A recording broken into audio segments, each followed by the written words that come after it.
안녕하세요. 오늘의 예술 5분 예술 오예에 드디어 국립무용단의 시간이 돌아왔습니다. 저희 인사부터 드릴게요. 안녕하세요. 박혜지 단원입니다. 황태인 단원입니다. 이도윤 단원입니다.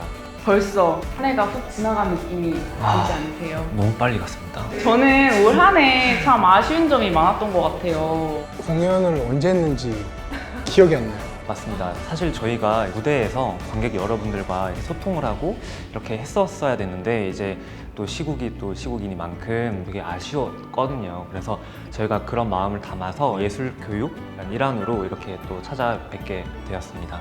앞선 국립창극단과 국립간현악단과 마찬가지로 총 4편으로 구성을 해보았어요. 그래서 오늘 첫 시간에는 국립무용단에 대한 간략한 소개와 더불어서 한국춤에는 과연 어떤 춤사위들이 있는지 그 춤사위들의 명칭 쭉 훑어보는 시간을 가져볼까 합니다.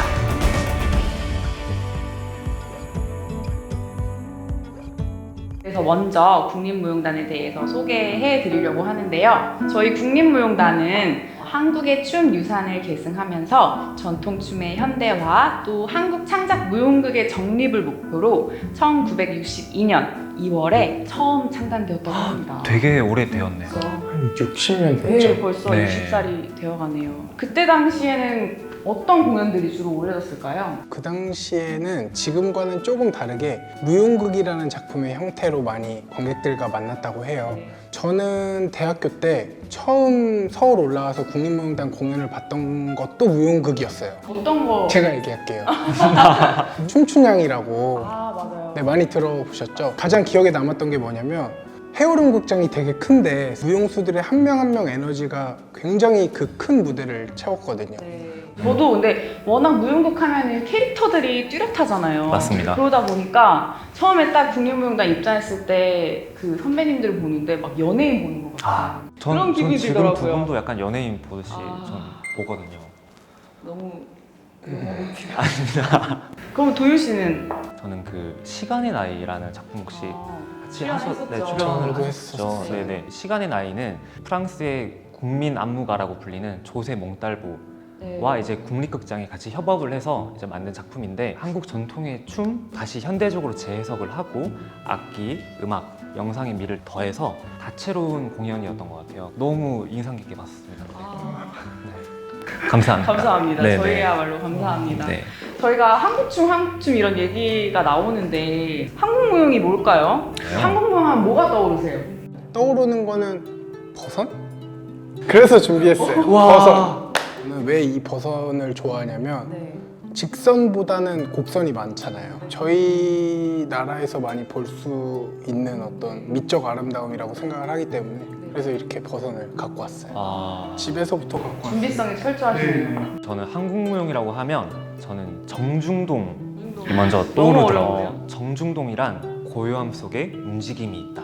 그냥 가만히 있는 듯 하면서도 가슴 속에서의 그 움직임이 있다. 사실 저희는 그 울림으로 춤을 추는 거지 맞아요. 않을까요? 맞아요. 엄청난 또 수련이 필요한 부분이겠네요. 아 맞습니다. 저는 뭐 딱 떠오르는 이미지는 5대5 이렇게 가는 거예요. 이 5대5 가르마를 받고 버선과 어울릴 만한 소품도 있을 것 같아요. 그래서 준비했습니다. 부채입니다. 네, 이런 부채가 또 저는 또 생각이 나더라고요. 네. 이렇게 부채도 그렇고 버선도 그렇고 주로 곡선 형태가 많이 나오는 것 같은데 그렇다면 한국춤에서도 곡선이 다 등장을 할까요? 예를 들자면 저희 한국 춤사위 중에 가장 많이 나오는 게 감는 사위, 이렇게 손목을 감는 사위라던가 뭐 이런 것들이 곡선을 띠고 있는 것 같아요. 맞습니다. 저는 이거 받고 네. 발끝을 와.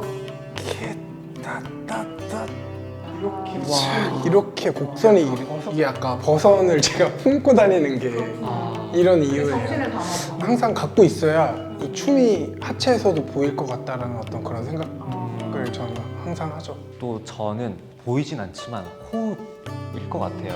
호흡을 할 때 뭔가 이게 약간 비유를 하자면 땅에 울림을 받아서 쿵, 착.